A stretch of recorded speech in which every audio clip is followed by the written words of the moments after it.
and I'm sucked back into the whirlpool of teenage hormones, six-packs, and homosexual ships.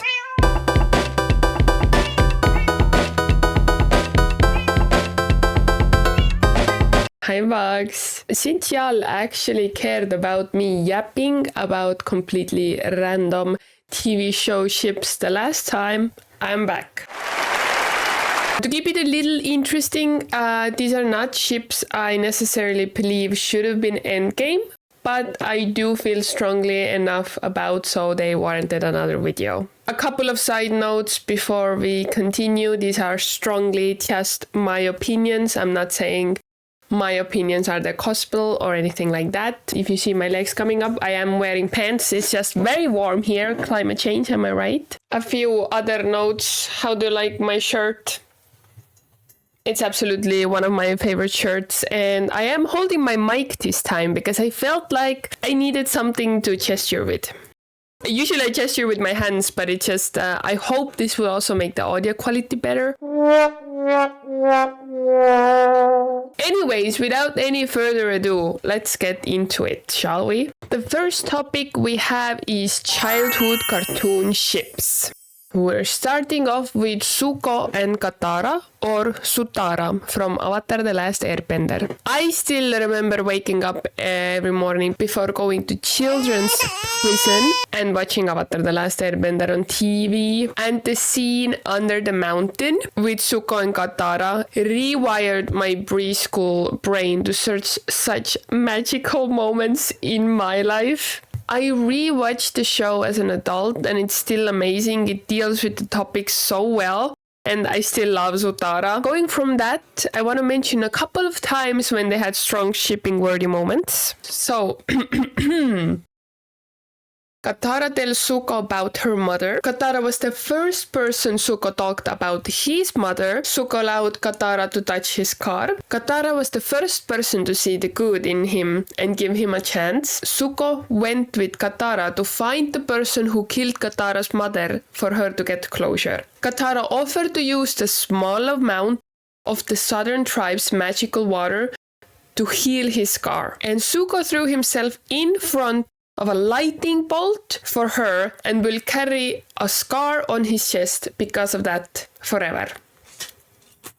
I rest my case. Next up, we have Walter and Dark Bloom, or Bloomtor, from Winx Club. Let me be honest with you, Bloom was a piece of bread, too dramatic for her own good, attention whore.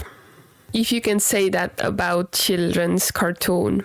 At least when she was evil or dark, the edginess fit, and the way Walter treated her like a queen that she literally is. Yeah, need I say more? Our next category is I watched this show because it was on TV all the time ships. Barney and Robin, or Swarkles, from How I Met Your Mother. Let's first address the ship name. As somebody who only loosely followed the show, I was confused as all hell what's going on over there. So Robin Sparkles is teenaged Robin's alter ego from her time as a Canadian pop star. The other part, thank you random commenter on the internet for this, the SW is from much despised nickname Swarly that Barney was given in season 2. Now, what the fuck were the writers thinking? How on earth did they manage to ruin that ship? I didn't even watch the show religiously, but once I found out they are not endgame. Girl. This show's ending is so ass, everyone should know about it. It's a master degree on how to not end successful long-running TV show. Yeah, so spoiler warning here. So Barney and Robin being perfect for each other and even married at one point did not stop the writers royally fucking up this ship, putting Robin and Ted together in the end. Even though we have the whole series to show us how they did not fit together.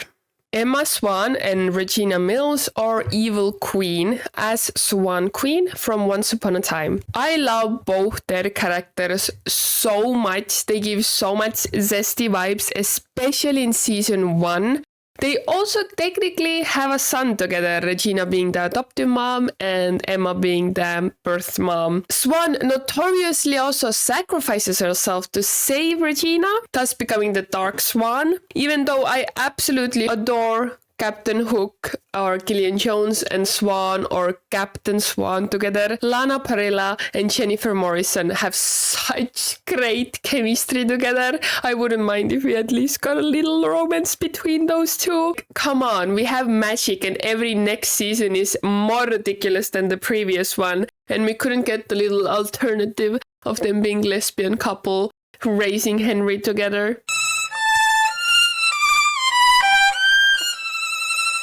Clark and Lexa, or Clexa from The 100. Speaking of two actresses having great chemistry, excuse me, I'm gonna butcher this, but Alicia Debon-Curry and Elisa Taylor are so hot together.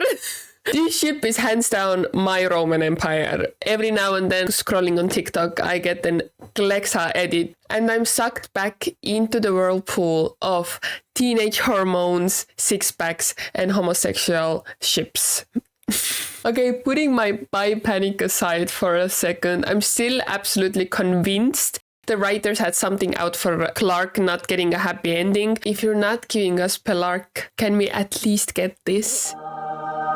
And the last season alien looking like Lexa was honestly a disgrace to the whole Lexa legacy. I thought I was gonna be happy getting Lexa, and then we got whatever that shit was, so...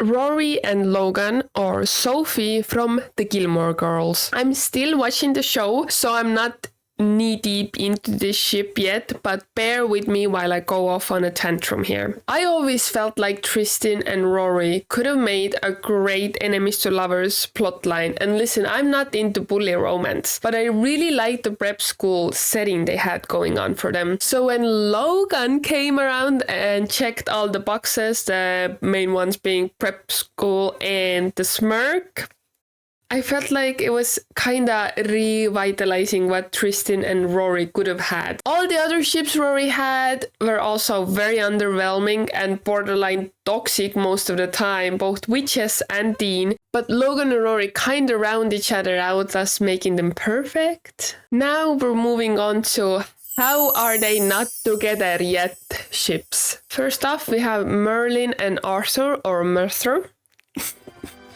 From BBC's Merlin. Oh my god. First up, we have Merlin and Arthur, or Merthur. Merthur? How do you say the ship name? From BBC's Merlin. This is one of the couples I simply cannot believe are not together. I will now read what the creator of the show, Julian Murphy, said. And to be fair, we did very genuinely think of the episode as a love story between two men, which is what I think it is. I mean, jokes aside and innuendos aside, I remember talking to Justin and saying that's what it's about. I think it's a love story. It absolutely is a love story.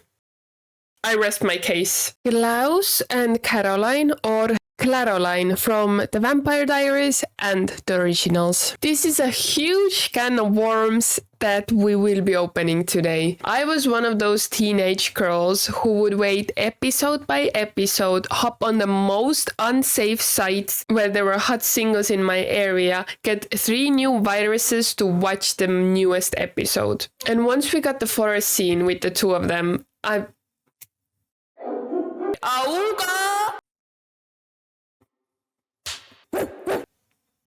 mean... Anyways, Julie Black, fuck you for not having the balls to have another glorious ship on the show in fear of it outshining Delena. Plus, Elena was really annoying. Other characters had much more depth and actors had much more chemistry in the end. So why?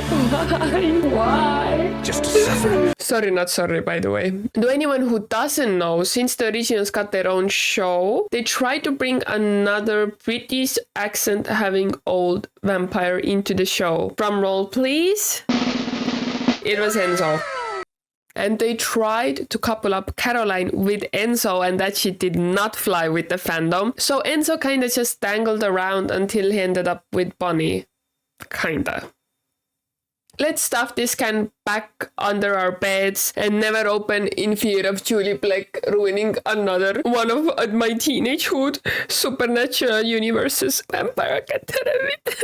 Next up, we have Lydia and Styles, or Stydia, from Teen Wolf. Teen Wolf is the only series I break my rule of I'm not watching this show again. There is so many other shows I could watch out there. And it's always with season 3B. And if you do not agree with me that it's the best season, so we cannot be friends, I don't make the rules here. But they were so adorable together from the first kiss, because Lydia read that holding your breath can stop a panic attack to the Styles saved me. They were so perfectly written to end up together. No comment, honestly.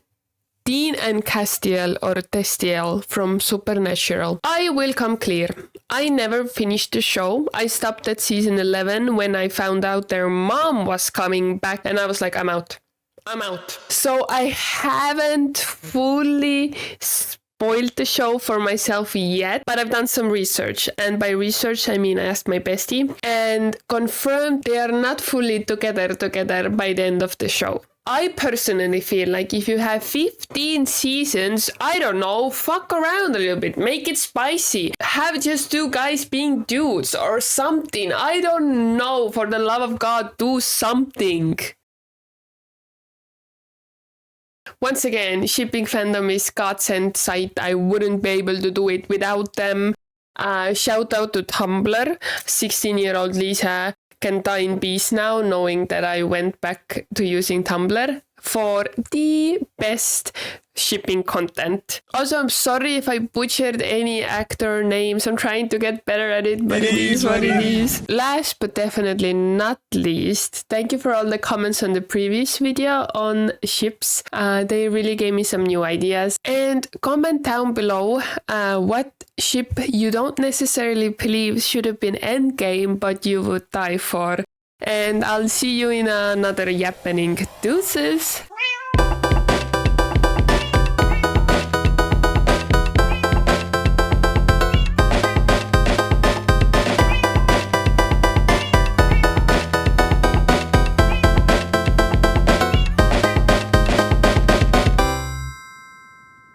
Oh my gosh. And I'm sucked back into the whirlpool of teenage hormones, six-packs, and homosexual. Like, if you're not giving us pelarchy, the smirk. But Logan and Rory kind of round each other out. So a perfect ship. So a perfect endgame ship. Under our beds and never open in the fear of Julie Black can ruin another one of my... Oh well.